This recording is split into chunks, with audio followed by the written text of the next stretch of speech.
بسم اللہ الرحمن الرحیم۔ حکایت بس و ہفتم، 27واں قصہ۔ ایک بادشاہ کا قصہ ہے۔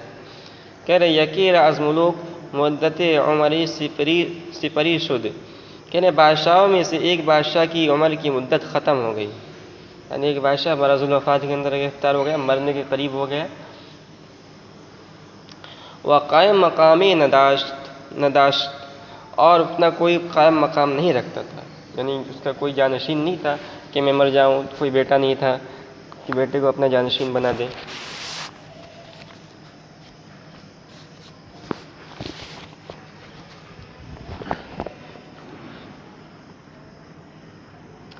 تو کہ وصیت کرد کے بامدادہ نخستی کسے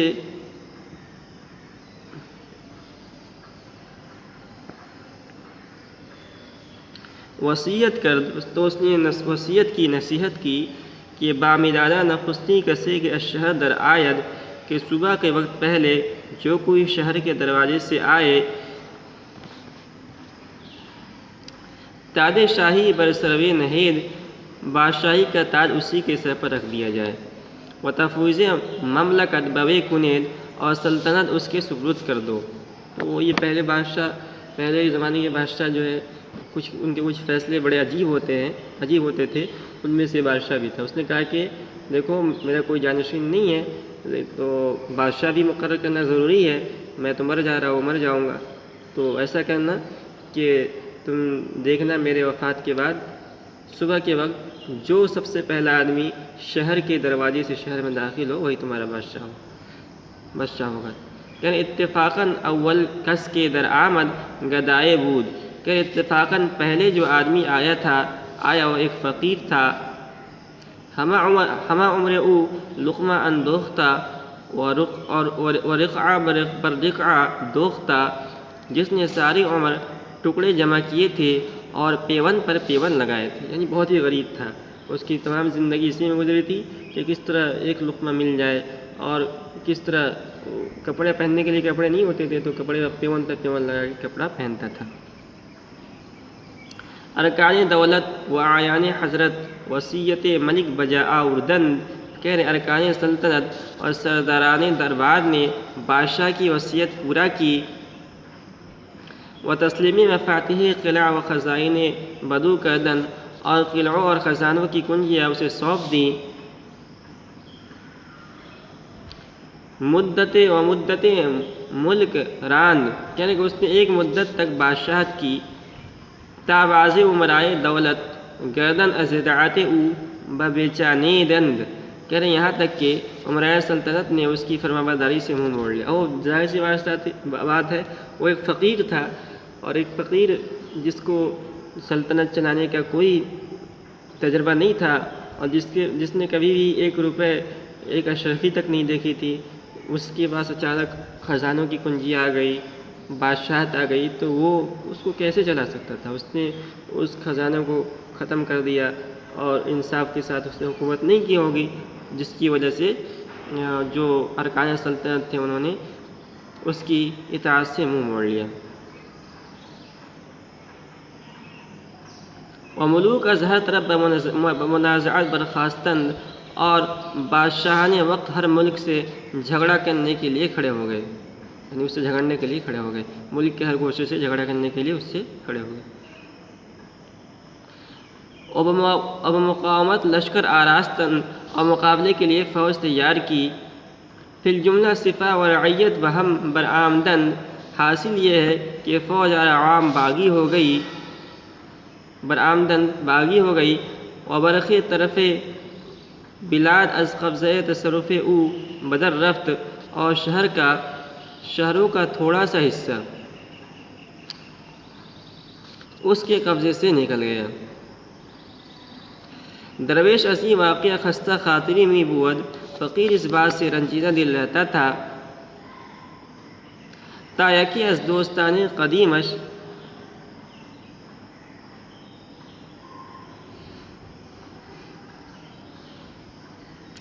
کہہ رہے ہیں تا یکی از دوستان قدیمش کے در حالت درویشی قرین او بود، یہاں تک کہ اس کے پرانے دوستوں میں سے ایک دوست جو فقیری کی حالت میں اس کا ساتھی تھا،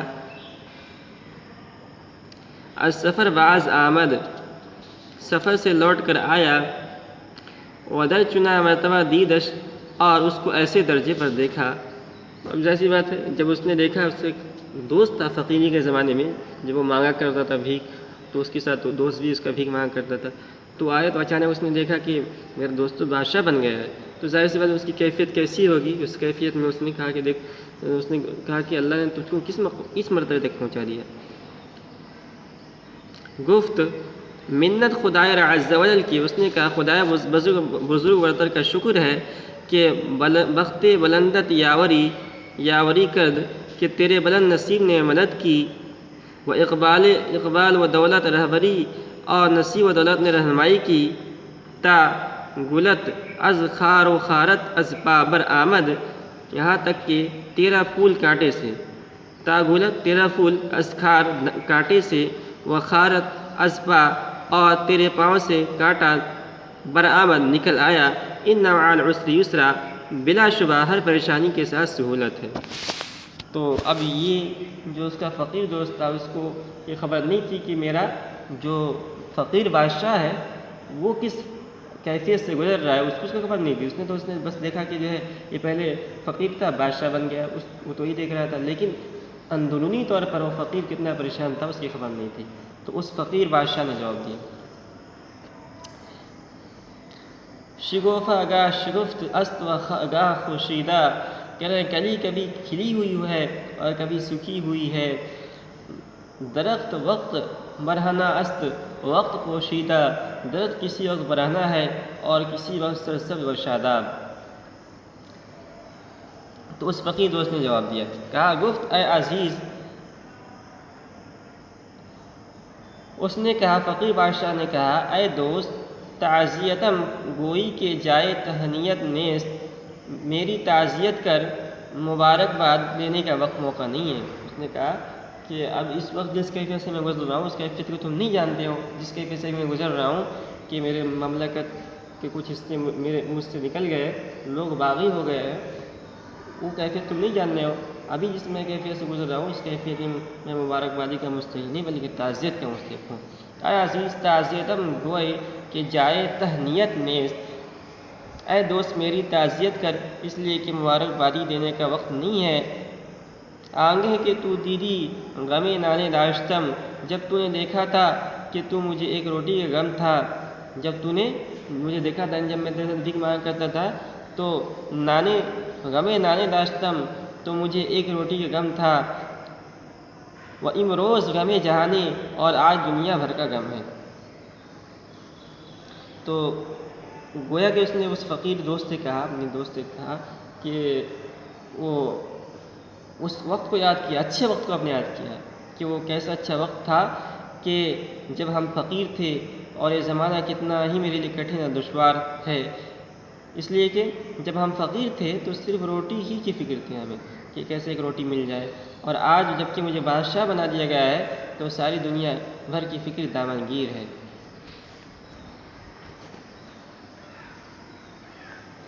اگر دنیا نباشت درد مندیم، اگر دنیا نہیں ملتی تو ہم درد مند ہوتے ہیں. وگر باشد بمہرش پائے بندیم، مہر میم کے کسرے کے ساتھ ہے محبت کے معنی میں. وگر باشد بمہرش پائے بندیم، اور اگر مل جاتی ہے تو اس کی محبت میں قید ہیں.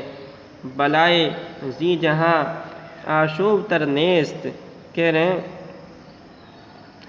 کوئی مصیبت اس دنیا سے زیادہ پریشان کن نہیں ہے کہ رنج خاطر ہست از ہست، کہ رنج خاطر ہست از ہست ور نیست، کیونکہ دنیا دل کا رنج ہے خواہ ہو یا نہ ہو.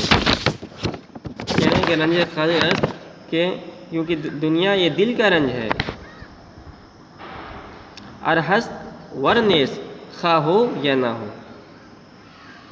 مطلب ہے کہ دنیا تو پریشان کن ہے، لہذا اگر تم دنیا کا خواہش مند ہو تو صبر کے سوا کوئی چیز طلب نہ کر.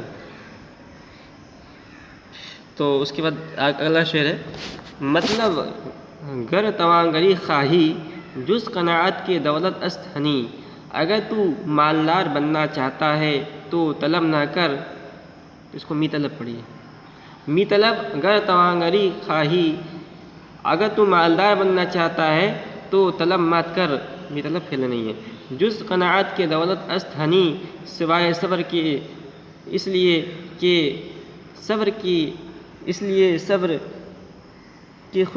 صبر خوشگوار دولت ہے۔ تو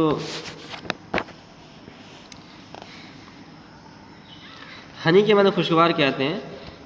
تو می طلب گر توانگری خواہی جز قناعت، اگر تو مالدار بننا چاہتا ہے تو قناعت کے سوا کوئی چیز اور طلب نہ کر، کہ دولت است ہنی، اس لیے کہ یہ ایک خوشگوار نعمت ہے، دولت ہے۔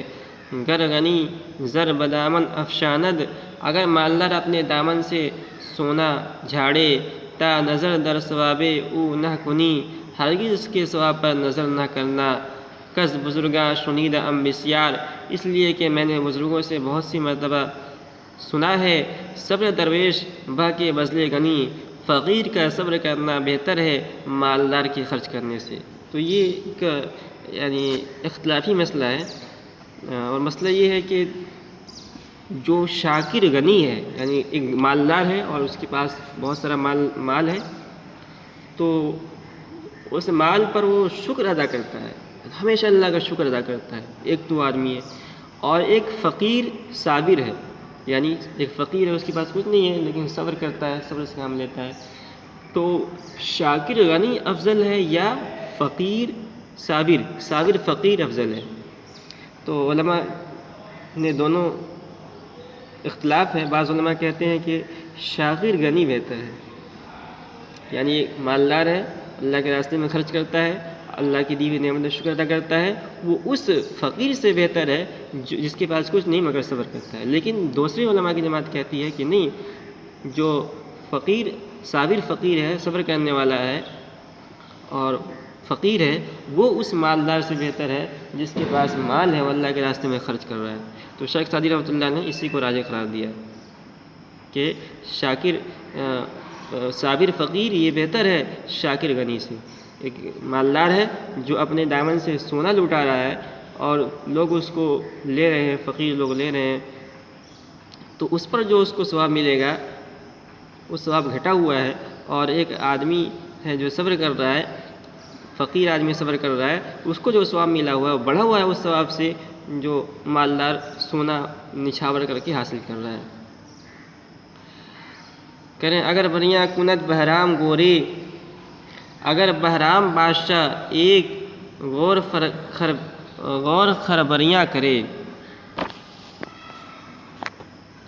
تو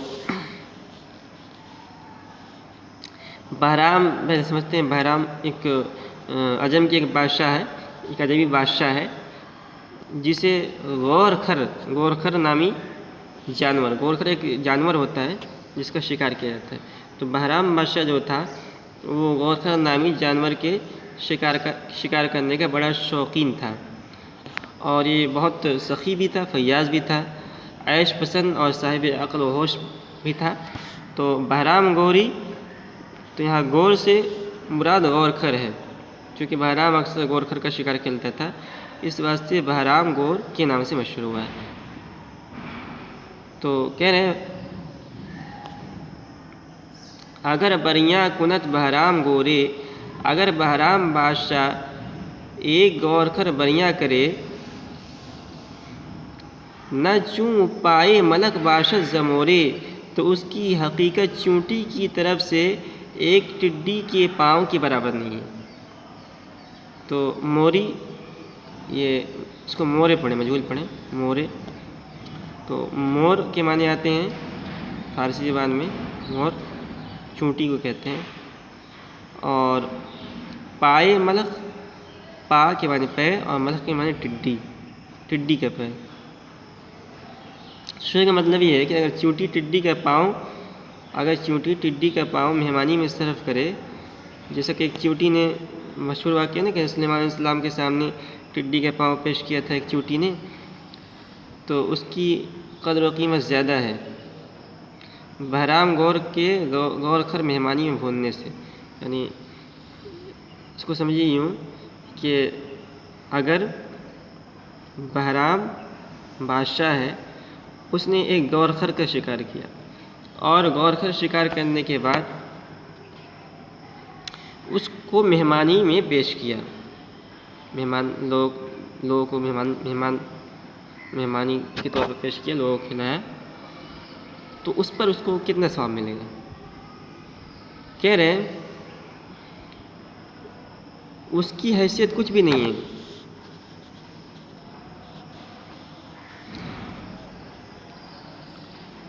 تو اس ایک چیونٹی ہے، ایک طرف چیونٹی ہے، اس نے ایک ٹڈی کا پیر، ٹڈی ایک چھوٹا سا چیونٹی، تتلی کی طرح ایک جانور ہوتا ہے، پرندہ کہہ سکتے ہیں اسے، تو ایک چیونٹی نے ایک ٹڈی کا پیر مہمانی میں پیش کیا، چیونٹی نے، اور ایک طرف غور خر ایک بڑا جانور ہوتا ہے، تو بہرام بادشاہ اگر غور خر مہمانی میں پیش کرے، اس پر اس کو جتنا ثواب ملے گا اس سے زیادہ ثواب ملے گا اس چیونٹی کو جس نے مہمانی میں ایک ٹڈی پیش کیا تھا۔ تو خلاصہ یہ ہے کہ جو غریب اور کم استطاعت والے ہوتے ہیں، غریب لوگ ہوتے ہیں، کم طاقت والے ہوتے ہیں، ان کی معمولی عبادت پر زیادہ ثواب ملتا ہے، اور جو بڑے لوگ ہوتے ہیں ان کی زیادہ عبادت بھی اتنا ثواب نہیں ملتا ہے۔ تو ایک آدمی مالدار ہے، وہ 1 لاکھ روپے خرچ کرے تو اس کو جتنا ثواب ملے گا، ایک فقیر آدمی 1 روپے اگر صرف کرے تو اس سے زیادہ 1 لاکھ سے زیادہ اس کو ثواب ملے گا۔ یہ کہنے کا مقصد ہے۔